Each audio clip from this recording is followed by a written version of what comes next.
से मैथ्स के बहुत बहुत महत्वपूर्ण प्रश्न उत्तर देखने वाले। इसके साथ साथ जो यहाँ पर मैं क्वेश्चन बताऊंगी, इसके आंसर भी बताऊंगी, तो जल्दी से वीडियो को लाइक करें, अपने सभी दोस्तों में वीडियो को शेयर करें। चैनल पे जितने विद्यार्थी ने सब्सक्राइब करना बिल्कुल भी ना भूलें। ये जो प्रश्न मैं आपको बता रही हूँ ये 100% आने वाले प्रश्नों में से एक है जिनमें से आपको तैयारी करनी है। ठीक है, चलिए शुरुआत करते हैं। तो पहले प्रश्न में निम्नलिखित में से बहुपद है, तो बहुपद के लिए आपको पहचान होना चाहिए घातवांक वाले। ठीक है, एक प्रॉपर पद होता है। तो यहाँ पर सही उत्तर क्या होगा, x² धन x धन 2 जो क्या है बहुपद है, ऑप्शन नंबर डी। निम्नलिखित में से बहुपद नहीं है, इनमें से बहुपद नहीं है तो भिन्न वाले बहुपद में नहीं आते, यानी x धन 2/y क्या है बहुपद नहीं है। ठीक है, क्योंकि भिन्न वाला है, बाकी सारे बहुपद के रूप में आते हैं। शून्य बहुपद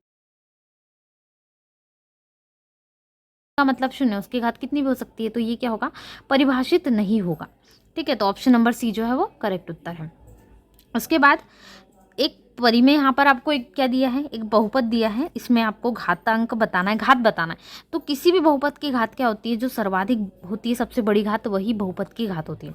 तो 4 दिख रहा है, तो सबसे बड़ी घात क्या होगी, 4।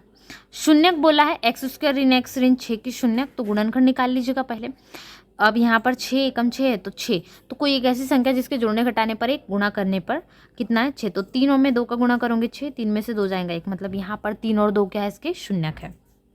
तो यहाँ पर ऑप्शन नंबर क्या आ जाएगा, सही उत्तर हो जाएगा। ठीक है, 3 और 2। इसके बाद एक बहुपद दिया है, इसमें हमें x² का गुणांक बताना, तो x² के सामने क्या दिख रहा है, 3 दिख रहा है, तो वही उसका गुणांक होता है। तो यहाँ पर आ जाएगा इसका गुणांक 3। ठीक है, सही उत्तर होगा ऑप्शन नंबर स। इसके बाद इनमें से कौन सा बहुपद रैखिक बहुपद है। देखिए, रैखिक बहुपद की क्या पहचान होती है, रैखिक बहुपद की पहचान होती है इसमें जिसकी घात 1 होती है। ठीक है, तो इनमें से देखिए कौन सा बहुपद जो रैखिक होगा, तो x की घात जिसमें भी 1 होंगी, तो ये 2x धन 3 हमें दिख रहा है, तो ये रैखिक बहुपद है।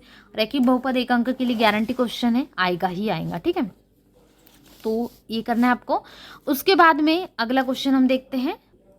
तो अगला प्रश्न है, निम्नलिखित में से कौन सा बहुपद द्विघाती है। ठीक है, द्विघात यानी जिसकी क्या हो, 2। यदि x धन 1 बहुपद x² ऋण k का एक गुणनखंड है, तो k का मान होगा, इनमें से क्या होगा, x² माइनस k एक गुणनखंड हमें बताना है, इसमें k का मान निकालना है। ठीक है, x धन 1 हमारे लिए क्या है, एक बहुपद है, तो हम यहाँ से x का मान निकालेंगे। ठीक है, कैसे निकालेंगे, x धन 1 बराबर हमें कितना दिया है, बहुपद है, तो हम इसके बराबर 0 मान लेंगे, तो x बराबर हमारा ऋण 1 आ गया। ठीक है, लेकिन अब हमें क्या करना है, k का मान निकालना है, तो हम जो x² है वहाँ पर ऋण 1 का मान रख देंगे और यहाँ पर k है इसके बराबर 0। ऋण 1 किसी भी घात में हम यहाँ पर जब ऋण का चिन्ह और उसका 2 बार गुणा हो तो वहाँ पर वो धन आ जाता है, तो ऋण और ऋण 1 क्या हो जाएगा, ऋण 1 गुणित ऋण 1 धन का 1, फिर ऋण k है बराबर 0, तो ऋण k बराबर हम क्या कर देंगे, यहाँ पर हम 1 का पक्षांतर कर देंगे, तो ऋण 1 आ जाएगा, ऋण से ऋण कैंसिल। यदि ये स्टेप समझ नहीं आती है तो ऋण के, यहाँ पर आप ऋण के जो दिख रहा है इसका पक्षांतर 0 तरफ ले जाएंगी, तो यहाँ पर क्या हो जाएगा, k हो जाएगा, मतलब k बराबर धन 1। तो बात एक ही है, जो भी आपको समझ में आए, तो k बराबर 1। प्रश्न देखते हैं, बहुपद दिया है 3x ऋण 2, इसका शून्यक, शून्यक के लिए फिर से 0 बराबर कर लीजिए। ठीक है, 3x ऋण 2 बराबर 0 करा, तो हमने 3x बराबर 2 लिख दिया। अब x बराबर हमने कितना लिख दिया, 2/3। ऑप्शन दिख रहा है, बिल्कुल 2/3 हमें दिख रहा है, तो यहाँ पर ऑप्शन नंबर क्या होगा, स वाला एकदम करेक्ट उत्तर हो जाएगा। ठीक है, चलिए आगे देख लेते हैं। इसमें प्रश्न क्रमांक 2 है, रिक्त स्थानों की पूर्ति कीजिए। वास्तविक संख्या दी हमें एक a, इसमें बहुपद है, तो p ऑफ x शून्यक होता है यदि p ऑफ a किसके बराबर हो।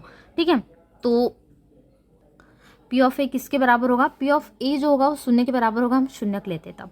ठीक है, 3 घात वाले बहुपद को त्रिघात बहुपद, ठीक है, और 2 वाले को द्विघात, 1 वाले को रेखी, ये याद होना चाहिए क्योंकि पेपर में आते हैं।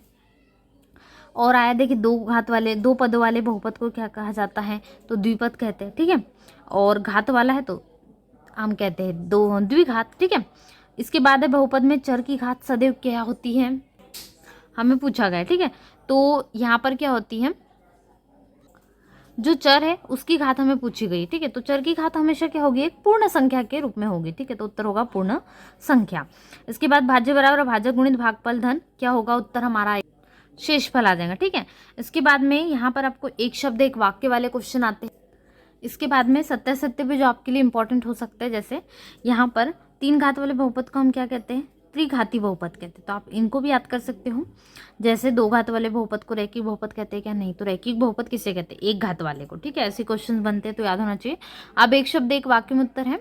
यहाँ पर दिया गया एक बहुपद है x की घात 3 धन 3x स्क्वायर धन 3x धन 1 में x धन 1 से भाग देने पर शेषफल क्या होगा? तो शेषफल 0 प्राप्त होगा। ठीक है, 101 की घात 3 का मान क्या होगा? इसको गुणा करके देख लीजिए। आप इसको गुणा करेंगे तो आपका उत्तर आ जाएगा।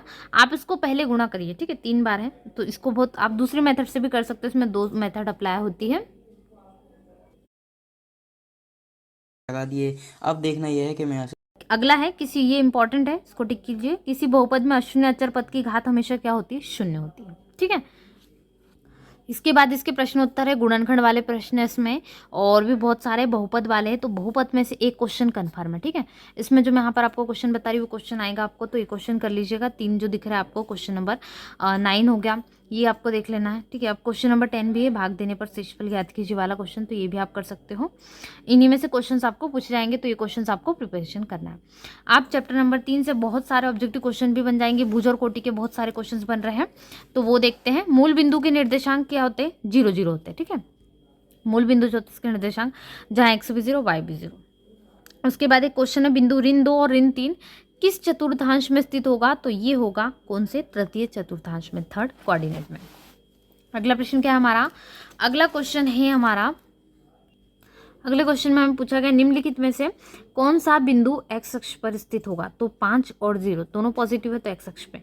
ठीक है, अगला है निम्नलिखित में से कौन सा बिंदु वाई अक्ष पर स्थित होगा? इनमें से तो वाई अक्ष पर स्थित हो बिंदु होगा 0 2। ठीक है, पहला नंबर का ऑप्शन। इसके बाद है बिंदु 2 ऋण 1 किस चतुर्थांश में स्थित होगा? तो ये चौथे कोऑर्डिनेट में, चतुर्थ चतुर्थांश में स्थित होगा। ठीक है, चलिए सत्य सत्य में भी आप इसको देख सकते हैं चाहे तो। फिलहाल हम रिक्त स्थानों की पूर्ति देखते हैं। 2 क्वेश्चन इसमें हमें पूछे गए। निर्देशांक तल में एक्स अक्ष और वाई अक्ष के प्रतिच्छेदन बिंदु को क्या कहते हैं? तो प्रतिच्छेदन बिंदु को मूल बिंदु, ठीक है, जहां दोनों बिंदु प्रतिच्छेद, देखिए ये एक्स और वाई जहां पर क्या होते हैं? प्रतिच्छेद होते हैं, तो इसको हम कहते हैं मूल बिंदु, जहां 0 निर्देशांक 0 0 होते हैं। बिंदु एक्स वाई में भुज, बिंदु एक्स वाई में जो है यहाँ पर एक्स को भुज तथा वाई को क्या कहते हैं? ठीक है, यहाँ पर एक्स है तो एक्स को भुज कहते हैं और वाई क्या है? कोटि, तो वाई को कोटि कहते आ जाएगा। एक शब्द एक वाक्य वाले क्वेश्चन है। बिंदु 0 4 कहाँ पर स्थित होगा? तो वाई अक्ष पर स्थित होगा। बिंदु ऋण 5 6 किस चतुर्थांश में स्थित होगा? तो ये द्वितीय चतुर्थांश में स्थित होगा। देखिए एक नेगेटिव एक पॉजिटिव है। इसके बाद इससे संबंधित कुछ क्वेश्चन है, क्वेश्चन नंबर 5 है, 6 7 8, इनमें से क्वेश्चन कन्फर्म है आपको आएंगे। ठीक है, इसमें हमें क्या करना है? स्थिति किन चतुर्थांश में लिखना है लास्ट क्वेश्चन में। तो ऐसे क्वेश्चन आते हैं, इनको बार बार प्रैक्टिस कीजिए। यदि आपने अभी तक नहीं करे होगे तो जल्दी से इनकी कोशिश कीजिए, इनको पढ़ने की, फटाफट से इनको नोट करने की भी कोशिश कीजिए। ठीक है, तो आज के इस वीडियो में हमने कक्षा 9वीं गणित के बहुत महत्वपूर्ण प्रश्न देखे। ऐसे वीडियोस के लिए चैनल सब्सक्राइब करें, वीडियो को लाइक नहीं करा तो लाइक